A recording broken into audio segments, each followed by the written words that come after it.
Padrões de distribuição dos seres vivos, parte 2. Formas de dispersão dos seres vivos.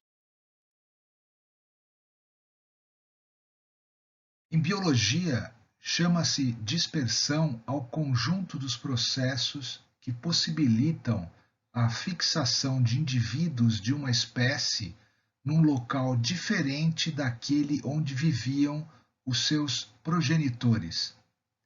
É considerado natural que logo após o nascimento, seja de uma planta ou de um animal, haja o deslocamento do recém-nascido para longe de seus pais. Alguns animais podem se locomover apenas durante certo período de sua vida, permanecendo sésseis, fixos no restante dela.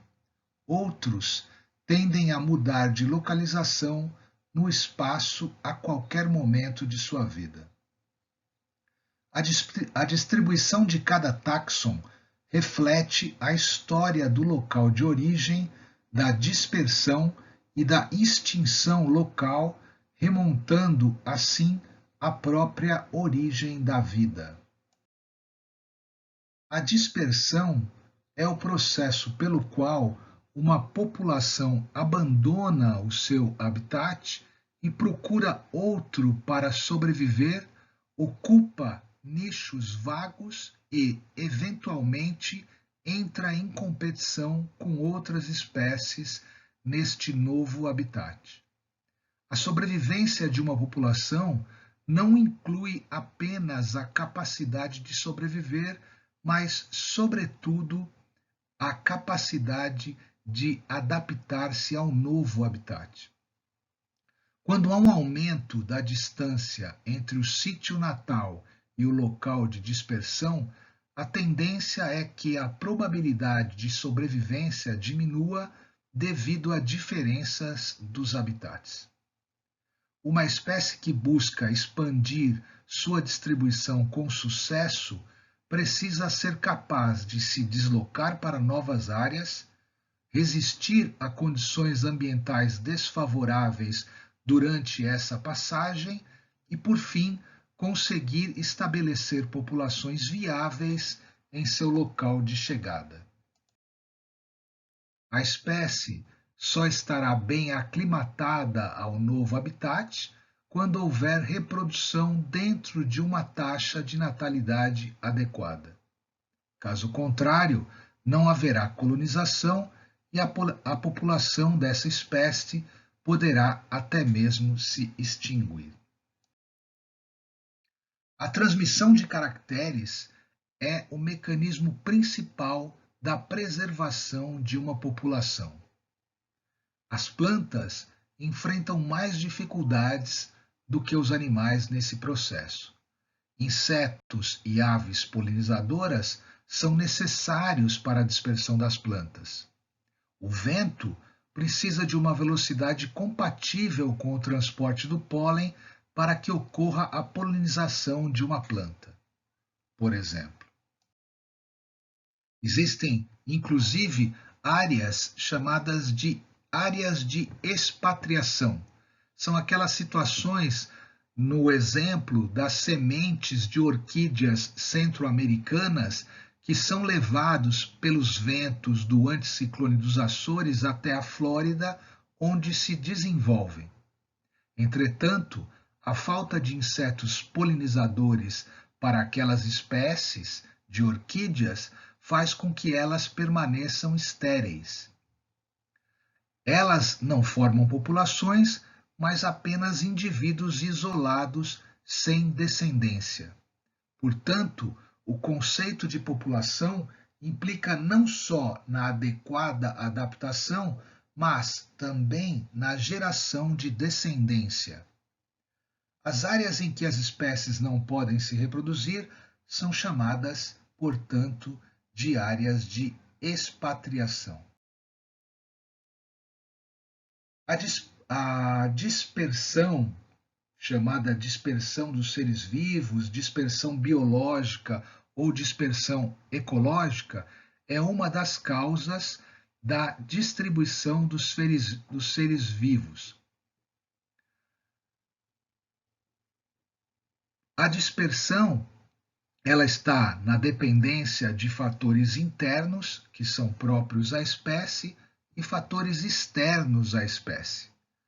Entre os fatores internos próprios à espécie, destacamos a propagação da espécie, seu processo de reprodução e disseminação, a amplitude ecológica da espécie e o potencial evolutivo da espécie. A propagação da espécie depende da capacidade de reprodução e da capacidade de disseminação. A capacidade de reprodução diz respeito ao número de indivíduos que nascem, ou seja, a taxa de fecundidade da espécie. E depende também da longevidade do organismo e do período fértil de sua vida fértil. Por sua vez, a capacidade de disseminação diz respeito ao desprendimento de sementes, de frutos, de larvas, de esporos e do deslocamento de organismos. A capacidade de disseminação está associado a fatores bióticos, um exemplo é a semente alada de uma determinada planta, mas também a fatores bióticos, como o exemplo dos ventos, que vão poder levar uma semente alada para locais mais distantes do seu centro de origem. Chamamos de disseminação ativa aquela que ocorre fundamentalmente nos animais, porque estes têm uma capacidade de deslocamento, tanto nos seus deslocamentos diários, quanto nos processos de migração.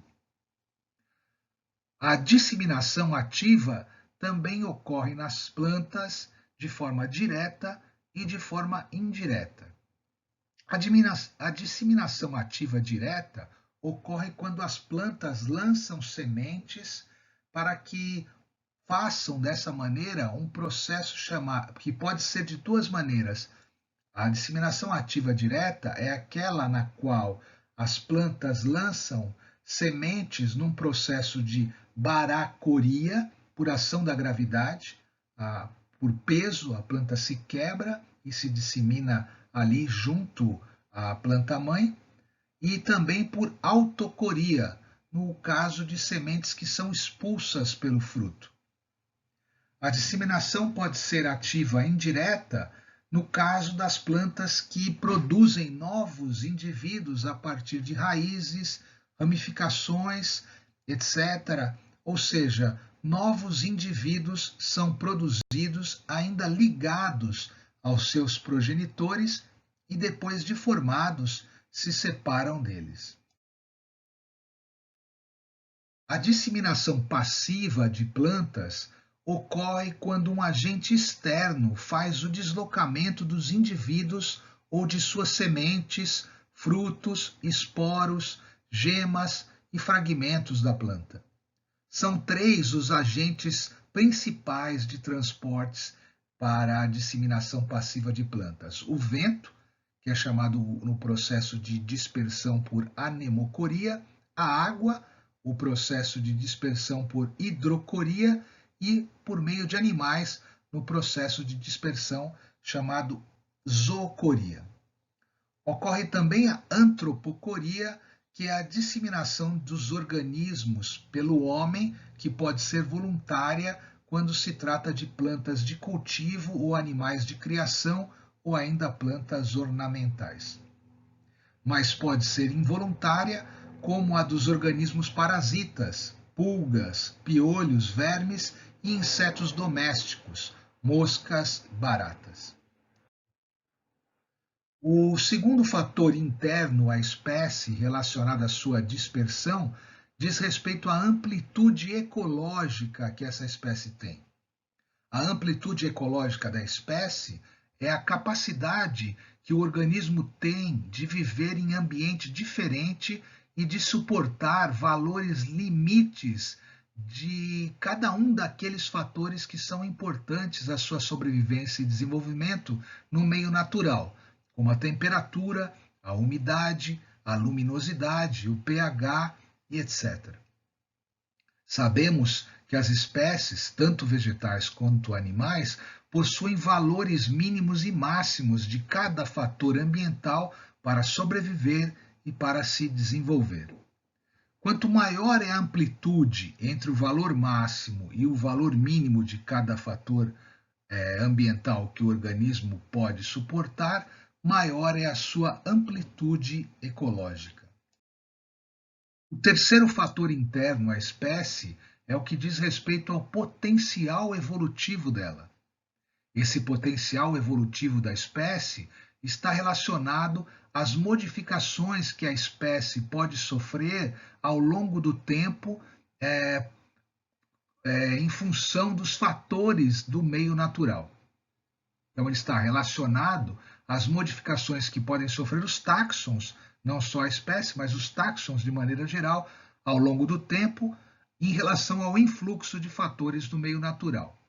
Entre as modificações mais importantes estão os ecotipos ou ecótipos, que são aquelas modificações que ocorrem em espécies cujas populações vivem em territórios com condições ecológicas diferentes à condição original.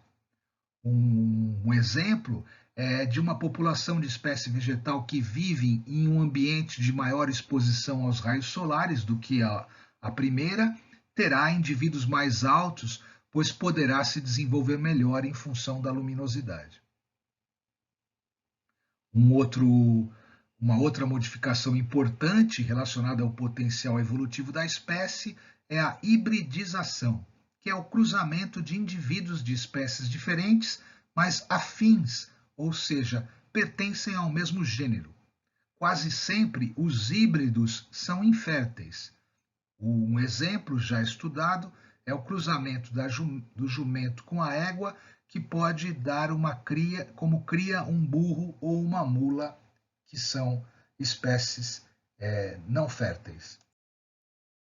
O boto cinza, Sotalia guianensis, é um exemplo de espécie que apresenta dois ecotipos ou ecótipos bem definidos, sendo um ecotipo marinho e outro fluvial.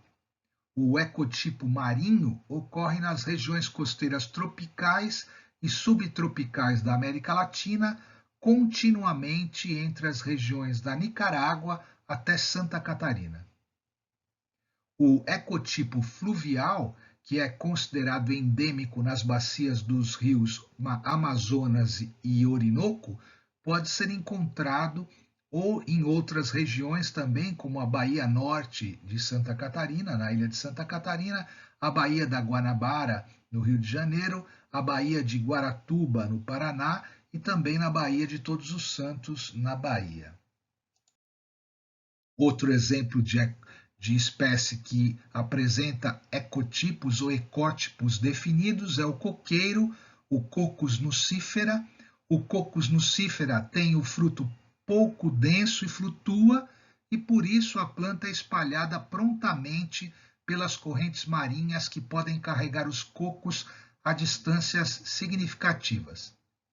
Análises de agrupamento demonstraram a formação de 3 ecótipos do coqueiro, dentre eles um ecótipo com coqueiros anões e um ecótipo com coqueiros asiáticos da variedade gigante e outro com os ecótipos gigantes brasileiros e africanos.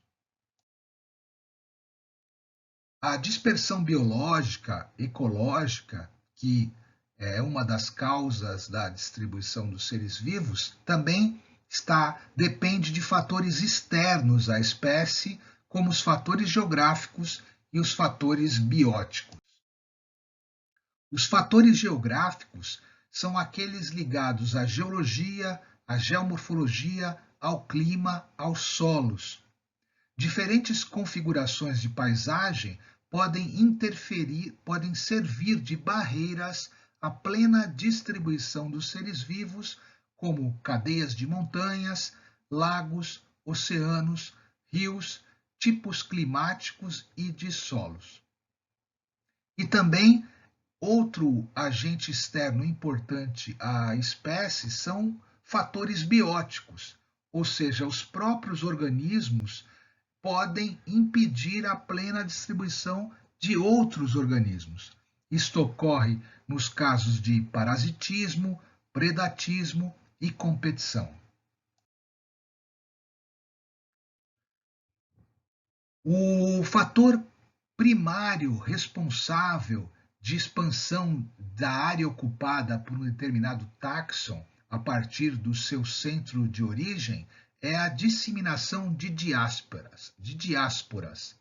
As diásporas são esporos de fungos, sementes, frutos, plantas ou partes de plantas que são suscetíveis de serem transportadas e de serem capazes de se estabelecer em outro lugar por meio da reprodução vegetativa. Não só partes de animais, também pequenos, podem ser levados pelo vento, como aranhas,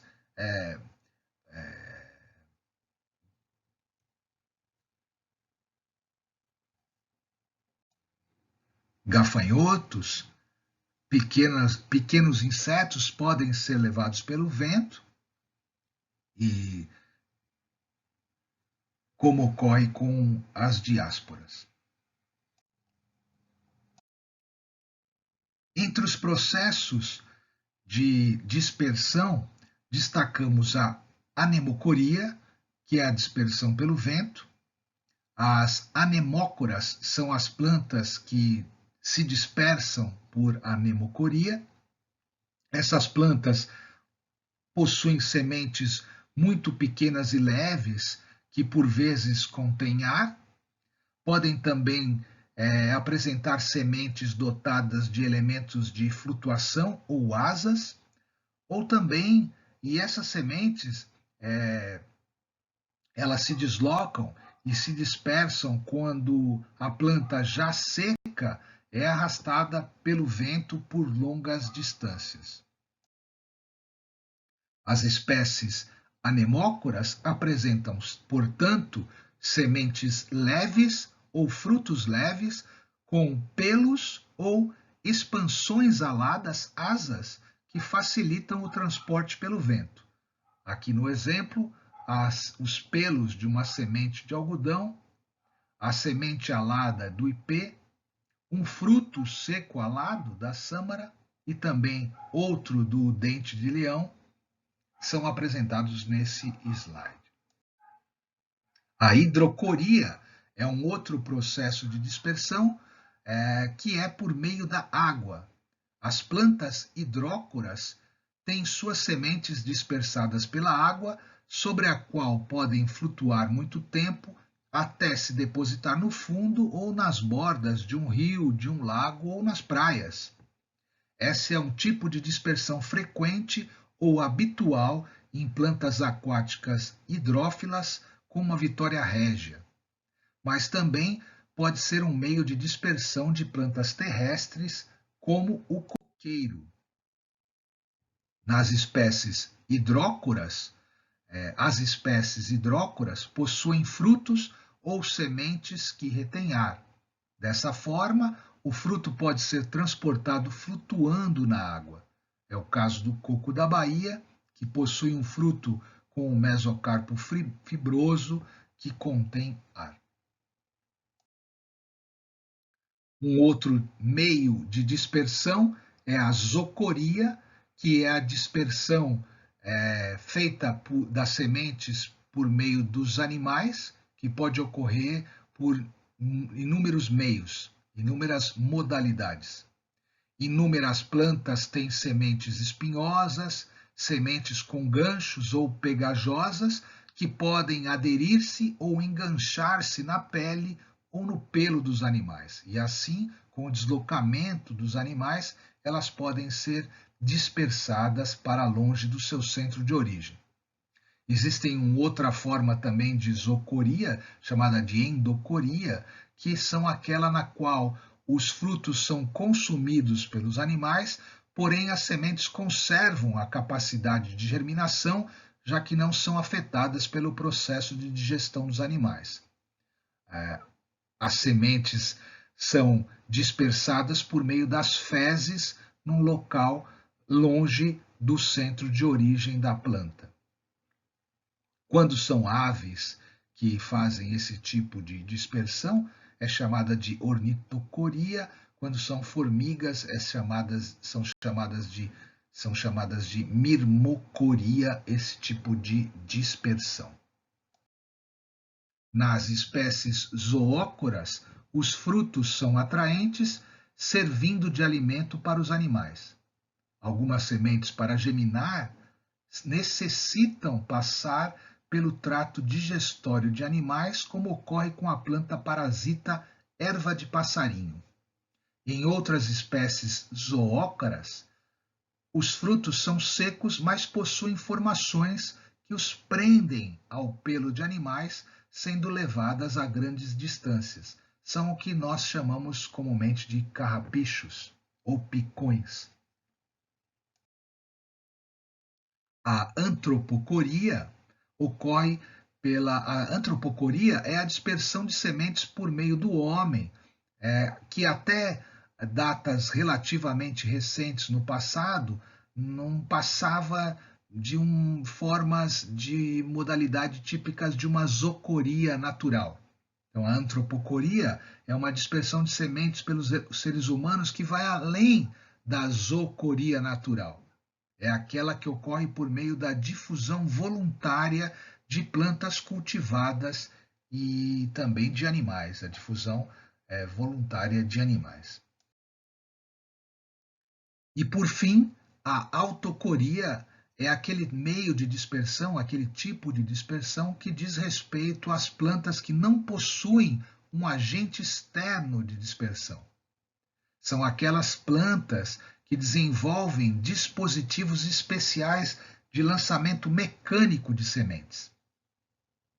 Essas plantas que possuem esses dispositivos, a dispersão por autocoria funciona por uma combinação com fatores externos, como o toque que se dá na planta ou o próprio vento, que fazem que o lançamento se desencadeie. A dispersão de uma semente pode ocorrer a partir da própria planta, como a gente observa na dispersão da semente do pepinilho del diablo. À direita, aqui na imagem, a gente consegue observar o lançamento das sementes que a gente enxerga aqui na figura da esquerda. Essa videoaula teve como base o texto de Cacildo Ferreiras e Concepción Fidalgo, Biogeografia e Edafogeografia, da coleção Espaços e Sociedades, série general, número 6, publicado pela Síntesis Editorial em Madrid, em 1999.